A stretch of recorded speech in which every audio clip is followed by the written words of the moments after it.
Findim Waymo. You guys are really incredible. This is so because there's so much stuff to get together, and it's incredible. I mean, it's also so interesting logistically.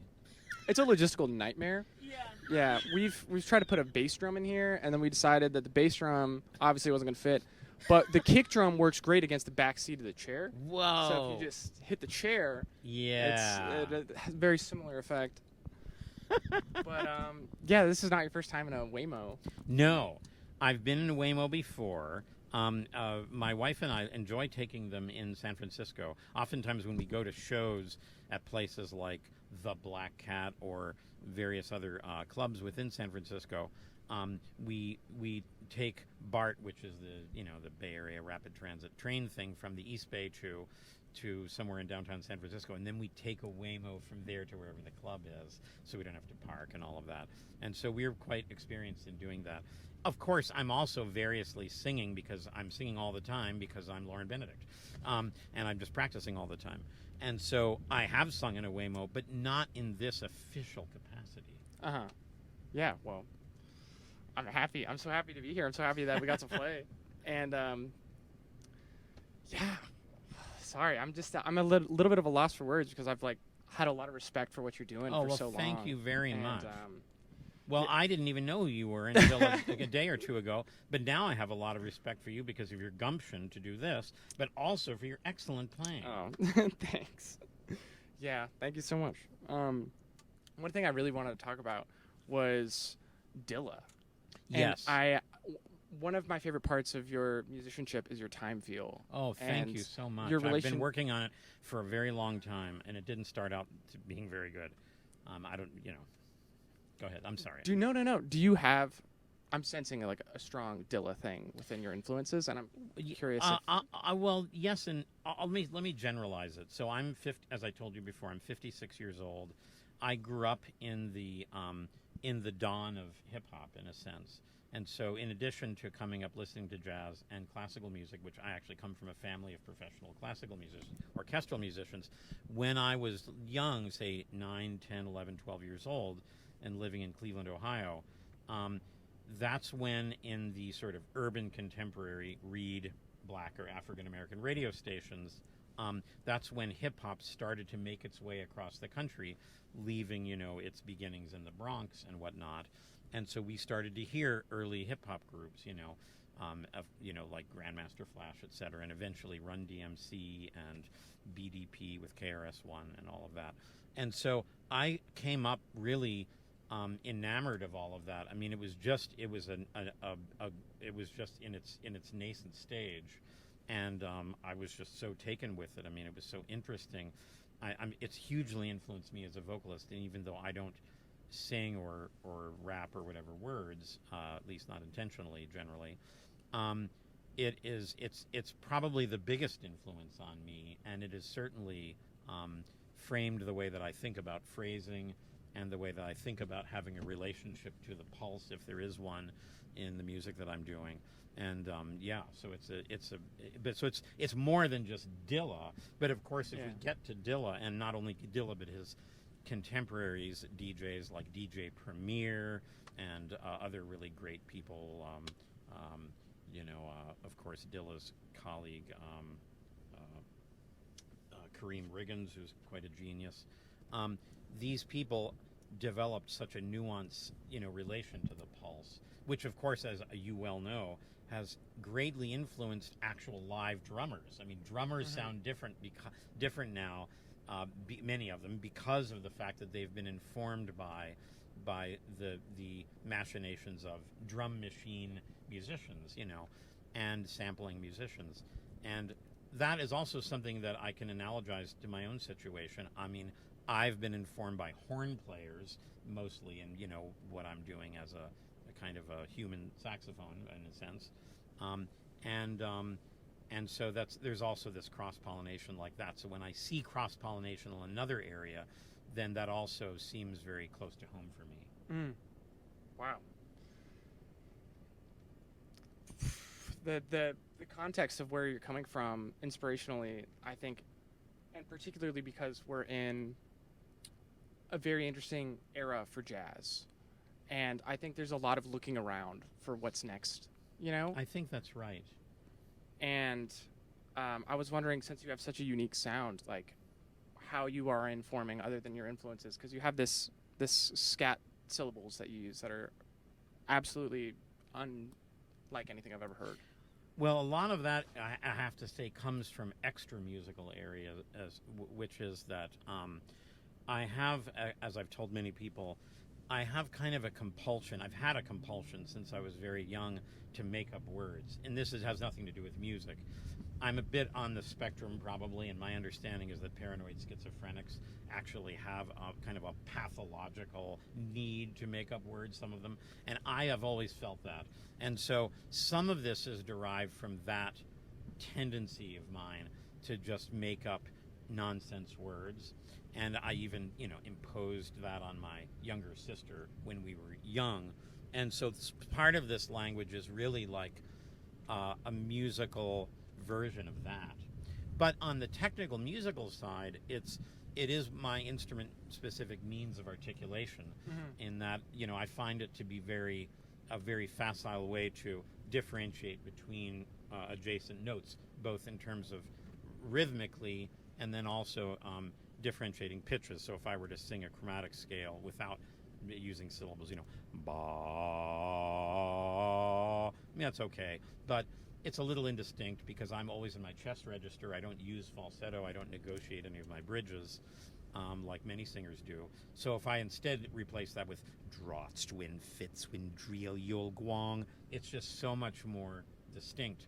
And I have to say there, a lot of my impetus, although some of it comes, of course, from actual language and my made-up language, like you said, also comes from me listening to certain horn players who I've always felt had a very almost intentionally detached kind of articulation. The main one that comes to mind is the great John Gilmore, who was the tenor saxophonist from the Sun Ra Orchestra, who he really had a very, even though he had a great flow and everything, it's almost like I always felt that each note was in its own cubbyhole, kind of detached from the others and brought into striking relief, so that the phrase really, it can be viewed as a union of individual notes rather than, and so that also has always been a part of my in my ears. And so it was natural then for me to try to find ways to differentiate the notes even more, and even when I'm going very quickly. And of course, this business of being able to clearly articulate, I could go a lot faster if I didn't do that. I couldn't go ba-da-ba-da-ba-da-ba-da.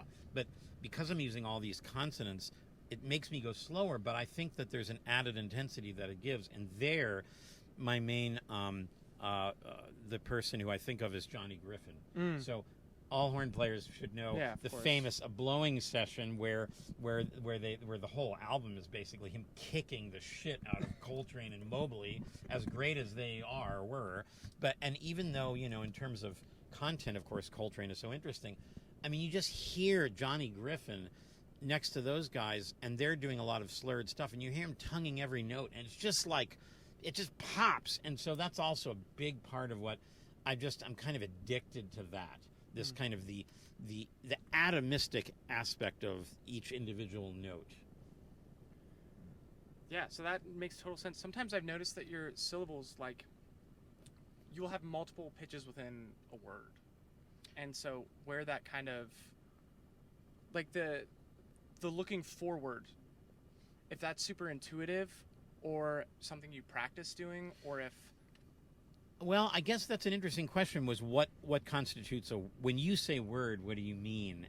What do you mean when you say word with consonants? So you're talking about consonants, combining of multiple consonants. It's like in music we have phrases and we have microphrases. Gotcha. And so you have microphrases, you're incorporating that within the consonants that you choose to string together. So you mean something when you say multiple pitches, because I'm not sure I even have noticed that, but I'm sure you're right. Let me just think about that. So you mean something like the one midst, something like that? Yeah. Okay. Yeah. So there I am. I guess you could say that is an equivalent of a slur, you could say, but there's still the added oomph that comes from the fact that there's different syllables that are there. Yeah. Yeah. So when you say looking forward, what are you getting at? Is the kernel of your question have I like? Well, maybe say it again with the context of what you mean by the looking forward. Yeah, so sometimes I like begin a phrase with the end in mind. Okay, I'm always doing that. I totally Yeah. agree. High five for that. Yeah. No, I think that it's the guy who actually started me doing music was the saxophonist and composer Steve Coleman, and he was the person who first convinced me to do something in music at a rather late age. I mean, I was at a rather late age, and a big thing that I learned from him is the importance of anticipation. Some of this I didn't learn even until more recently, and I mean, one of our it was a few years ago now, but one of our more recent, longer correspondences was me asking him about how he thinks about that. So he and I were talking about that for probably 20 years, off and on, not that much, but I've learned a lot from him about that, and just, when I listen back to great players, they're always many steps ahead, and that it helps to tie things together. Of course, if you listen to great, let's say, standards that are born of traditional functional harmony, Tin Pan Alley standards, the melodies are written like that. I mean, they're wonderfully voice led, and they are also, the melodies are giving us a lesson in some sense as to how to anticipate. And so I think that I didn't get this from Steve, although he probably would agree with this, but I feel like I'm just trying to make improvisations that are as anticipated, as nicely voice-led, as the melodies of great tunes. Of course, I'm failing, but that's what I'm trying to do. And no matter how labyrinthine I make of some line or set of lines of mine, I'm always trying to think of landing points. Also, my very favorite jazz musician in the annals of jazz is the tenor saxophonist Don Byas. And Don Byas, didn't give a lot of interviews, but one of his famous short interviews is in the great Notes and Tones book of Art Taylor, which you're probably familiar with.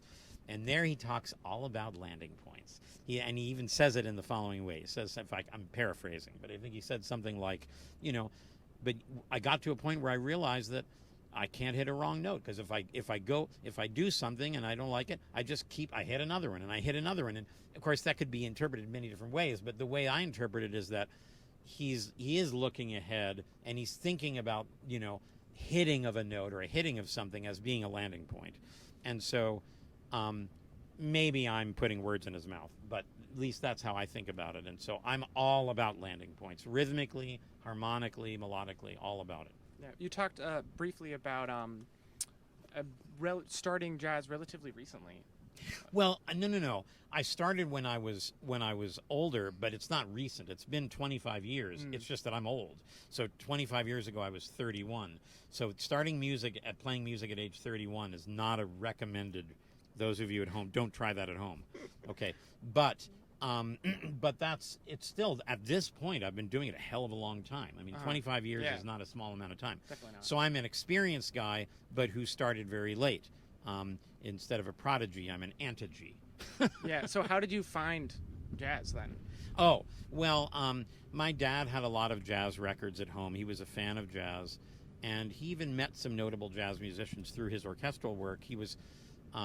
We had a bunch of Yusef Lateef records, and the reason for that is that when he was in a chamber orchestra when he was still very young in Georgia, it was, I think, in Savannah, Georgia, Yusef Lateef toured around with small orchestras around the eastern United States and played this piece that he had written for chamber orchestra and himself. And so he and my dad already knew who he was, and so they talked, and apparently I was 2 years old and he held me and kissed me, which I wish I remembered that because I'm a huge fan of his.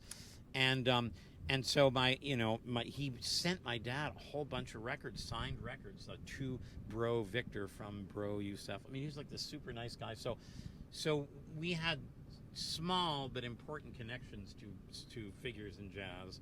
But then when I was a undergraduate physics major at the University of Chicago, that's where Chicago's a great jazz scene, and they have a jazz club there called Joe Siegel's Jazz Showcase. It still exists. It's been around since 1947. In fact, Bird even played there. it's changed locations, but like Yoshi's in the Bay Area, but unlike, for instance, Sam First in LA, this is an all ages place. So as a kid, as an 18, 19, 20-year-old, even before having an ID where I could go into a bar, I could go to this place. So I went there all the time, and it was cheap. And so you could see, like, I could go to see Joe Henderson for $12, and I would get there early, and I'd sit in the front row, and I would drink Shirley Temples. So I saw Joe Henderson many times a year, Art Farmer, Clifford Jordan, Dorothy Donegan, McCoy Tyner, Elvin Jones Jazz Machine came through, Junior Mance. I mean, the list goes on. It was just Freddie Hubbard many times, Bobby Hutcherson many times. So Ray Brown. So, I mean, I saw so many people from feet away from me, and so I was hooked. But then when I went to I was still never interested in being a musician. I was just one of these jazz nerds that, that we see in clubs, and we're glad as musicians that they exist, and I was one of them. And then I went to graduate school in UC Berkeley in physics, and one of my fellow physics students, he was in the PhD program in physics the same time I was a guy named Vijay Raghunathan, and he was an amateur jazz pianist. He's since changed his name to Vijay Iyer. So, so you know who that is. And he and I realized that we both liked the same kind of music. And so we started playing things for each other, just of bringing vinyl to his place or my place. We both had places on the perimeter of the campus. And so we would switch off, and we would play each, everything from late Beethoven string quartets to, in his case, he would play me a lot of things from the, I would say, loosely speaking, the more left of center continuum of jazz, Art Ensemble of Chicago, Sun Ra, who I mentioned already. I didn't know anything about that side of stuff at all. And so he introduced me to a huge amount of that. And then, I will shorten the story, but then he got to know Steve Coleman. Through Steve Coleman, or through that, I got to know Steve. And then Steve and I started hanging out around together when Steve was living in the Bay Area in the very early 2000s. And that's when it was Steve that said, dude, you have to do something in music. I mean, you're just too into music to not be a musician. And I argued with him about that because I was like, I'm 31 years old and I come from a family of musicians. I mean, you don't start playing music they started when they were -4, Yeah, no, absolutely. And so, but he was just like, I don't buy it. I think you could do something. You should do something. I mean, do it. And so it was his encouragement, and then that is how I started doing this. How have you balanced being a physicist and music? Is there some sort of intersection there that you feel like?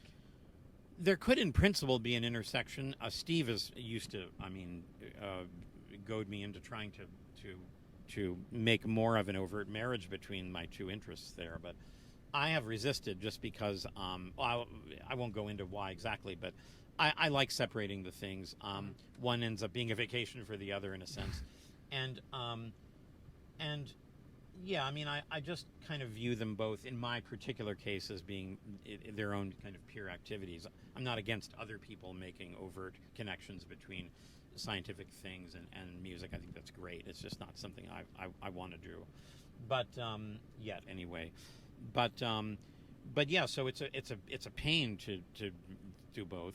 I will say though that I've kind of gotten better at both simultaneously. I should add that when I started doing music, I already had the equivalent kind of like a tenure track job at a national laboratory. Mm-hmm. They don't really have tenure, but it's the closest equivalent. So I already had like my career mapped out, and then I started playing music.